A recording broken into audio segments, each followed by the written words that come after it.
Hey y'all, well, welcome to our beginning of our next unit. This is lesson 6.4. We're going to talk about something called a hypothesis test. We just finished learning about confidence intervals.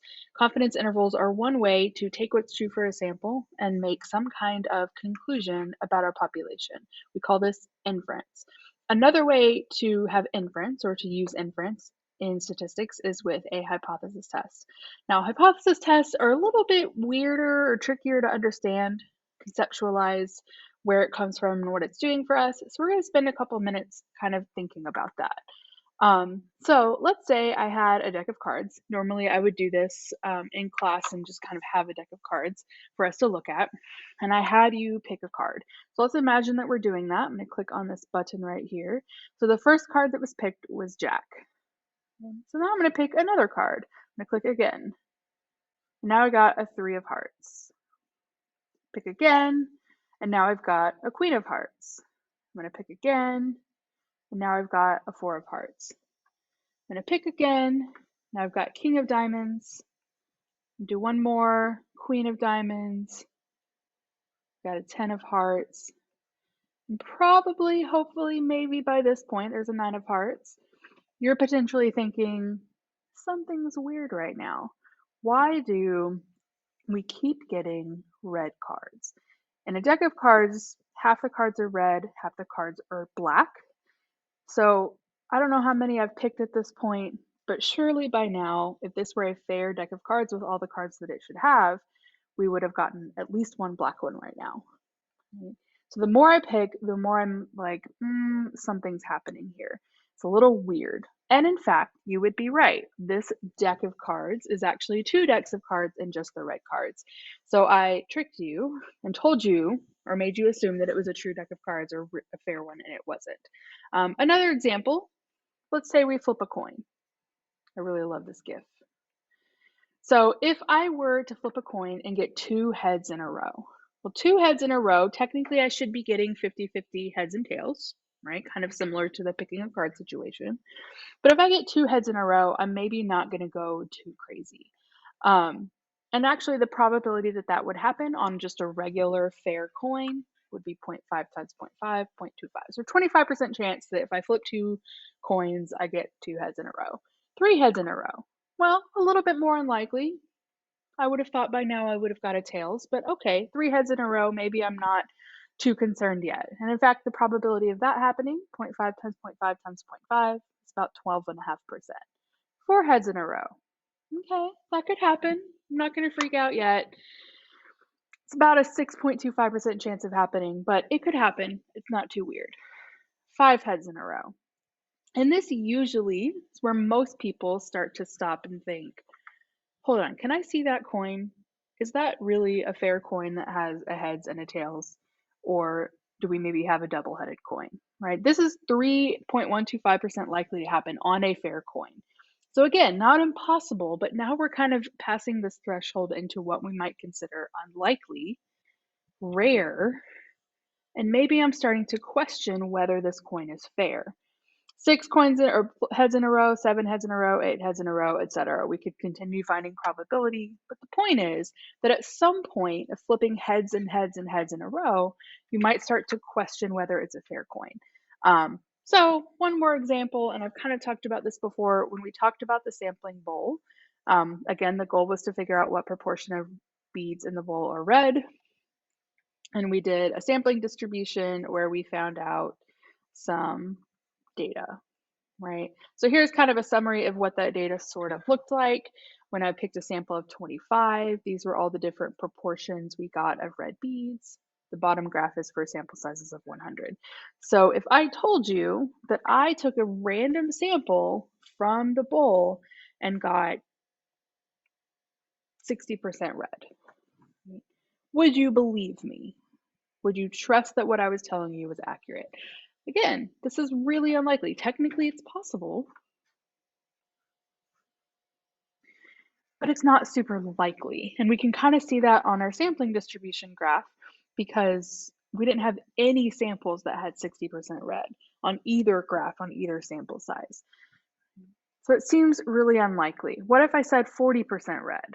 Well, 40% red is maybe a little bit more likely, and it seems maybe a bit more likely with a smaller sample size of 25 than with a bigger sample size of 100.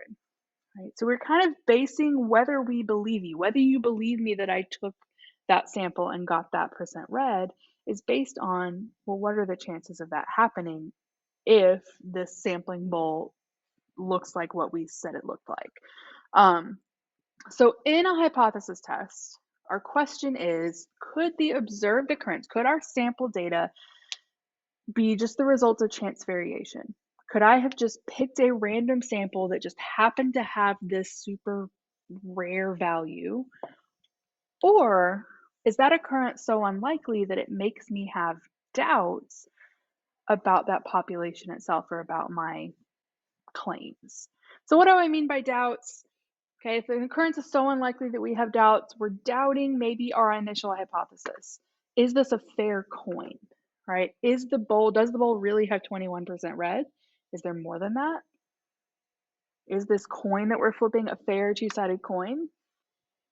Is this deck of cards a normal, fair deck of cards that has the right amount of red and black cards? Right, that's maybe what we're doubting, our initial hypothesis. We could also be doubting maybe one of the assumptions or conditions that we check.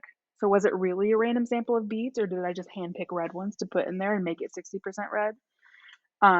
Is our population size big enough to keep the overall proportion of red beads relatively the same? If I'm dealing with a small population, right, we may have some 10% issues happening. Am I using the correct sampling distribution, right? Is this an actually normal distribution? So lots of things that could be happening here when we say doubts.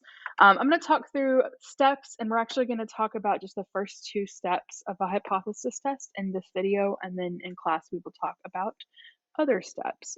So our first step, state, means we define our parameter of interest and we state hypotheses. So I'm putting in kind of this purple font color, the things that are going to be new to us this unit.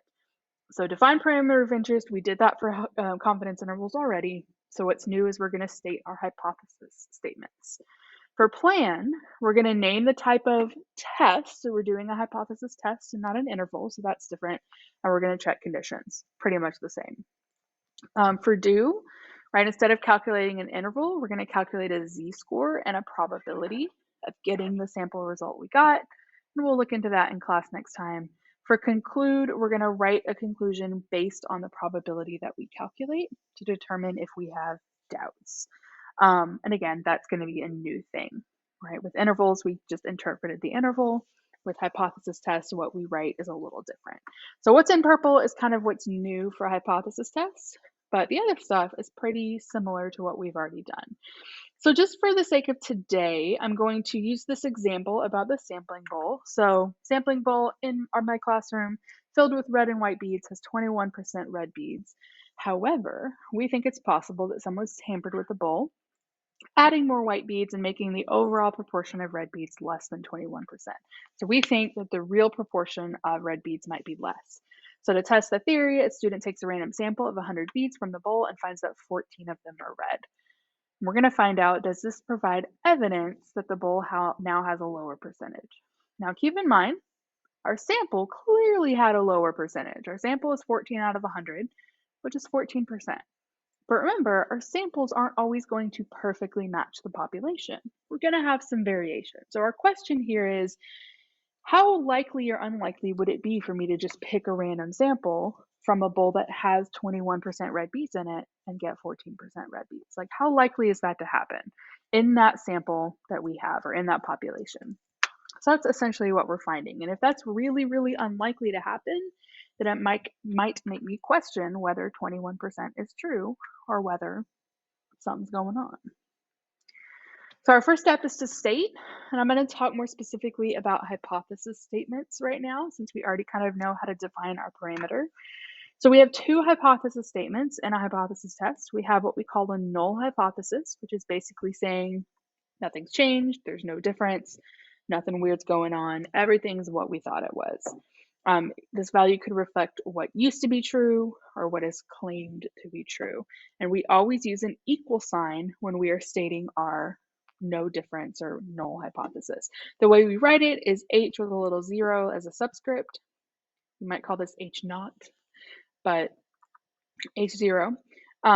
P equals, and then this will be some number that we think is the claim, right? Or the initial value.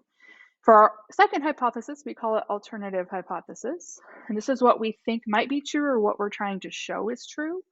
And it's going to be the same value that we had in our null hypothesis, so the same proportion that we think was true to begin with, but we're going to change it to be we think P is greater than that number, less than that number, or just not equal to that number. Your hypothesis statements always come from the problem itself and what the problem is asking you to show. So that's never something that we really have to kind of make up. We don't make up the numbers or the values. We're really going off what is the question claiming, what is the question asking me to show. Again, if our hypothesis statements use P in them, which they do, then we need to define P in words first. That's defining the parameter. We could also choose to write out our hypothesis statements fully in words. And I usually don't do it that way, but you could do it that way and get around having to do that as two separate things. So for our sampling bowl problem, we would first write P is the proportion of all the beads in the bowl that are red, or the proportion of red beads in the bowl. That's our parameter. All right. Our null hypothesis, the statement of nothing's changed, everything's cool, everything's the same, is just to say that P equals 0.21 because that was the claim. It's supposed to have 21% red beads, so we're going to start off believing that's true. So H0, null hypothesis, P equals 0.21. Our alternate hypothesis is what we're trying to see is true. So in this case, we're curious, we are concerned that the proportion of red beads is less than 21%. So my alternate would be that P is less than 0.21. We could also write this as fully in words, like I said. So I could say H0, the proportion of red beads in the bowl is 21%, 0.21. HA, proportion of red beads in the bowl is less than 0.21. So that would kind of take the place of all of this. Instead of writing out a parameter and then HO, HA like that, I could just write the whole thing in words. Either way is fine. I usually do it this top way. It makes more sense in my brain. Okay, our second step is to plan, right? We say the type of test that we're doing, which is a 1 proportion Z test. I didn't write that on the screen for some reason, but it's a 1 proportion Z test because we're dealing with 1 proportion. We're going to use a Z-score and we're going to test something. So our assumptions conditions are pretty much the same. There's one slight thing that we have to be careful about, but pretty much the same. So were we given a random sample? Can we assume our sample is less than 10% of the population? Remember, you only truly need to check that when you're sampling without replacement, but that is most of the time. And then our check for normality or success failure condition is n times p and n times q greater than or equal to 10. And we are using P as in the true claimed proportion for P. We're not using sample data for this condition. We're using what is claimed to be true about P. So that's a little different. If the conditions are satisfied, we can use a normal model to do that 1 proportion Z test. It was on the screen. I was wrong. So for our sampling bowl problem, we were given that it's a random sample of beads. It says they took a random sample of 100. So that's given. I'm going to assume that 100 is less than 10% of all the beads in the bowl. There really are more than 1,000 beads in that bowl. I know if you've seen the sampling bowl in the classroom, it doesn't seem like it, but I did count them once a few years back. There are more than 1,000. And then NP would be 100 times 0.21. Again, I'm using that claimed value of P for this condition because I'm assuming that to be true right now. Is 21, and NQ is 100 times 0.79, which is 79. We'll talk more about why we do that. Why are we using this claimed value when we're not sure that's true? We'll talk about it a little bit more in class.